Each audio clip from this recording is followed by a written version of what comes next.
Okay guys, last thing I want to talk to you about on these 589s is our brand new, never before offered one-piece cab cowl.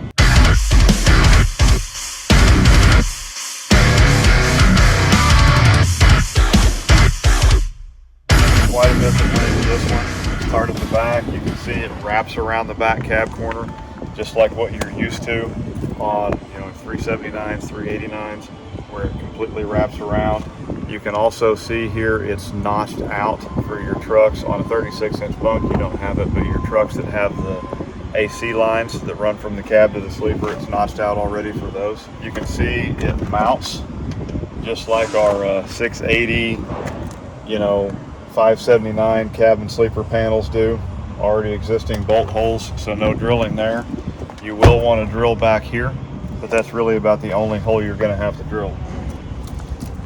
As you can see, all one piece here, no seams. This hood latch was something we kind of dreamt up to go with this. So you've got a plate right here, there's a slot behind it. So this hood latch actually bolts to your hood guide. We'll show you some more about that here in just a second.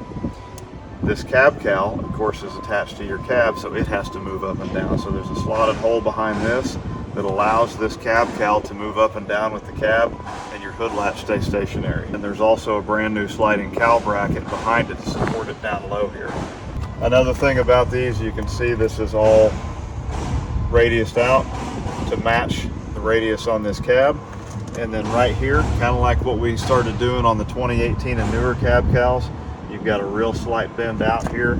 So you've got this body line, this taper, that matches up perfectly to the back of the hood. It's also got a flange turn forwards right here to block off that hole, so everything stays a nice straight line, but you don't see through there.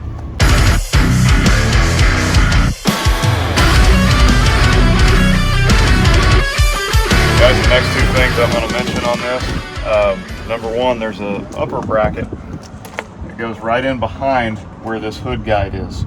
It bolts to the firewall, and then it bolts to the back side of this cab cowl.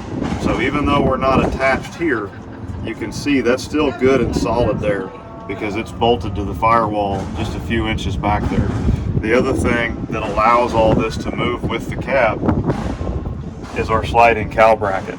This is kind of a spin-off of the sliding cowl bracket that we've had for the 389 for years, but because of where the cab bushings are located on this, it kind of had to move two different directions, not just back and forth. So we've got a two-roller assembly, a flange that comes up between them.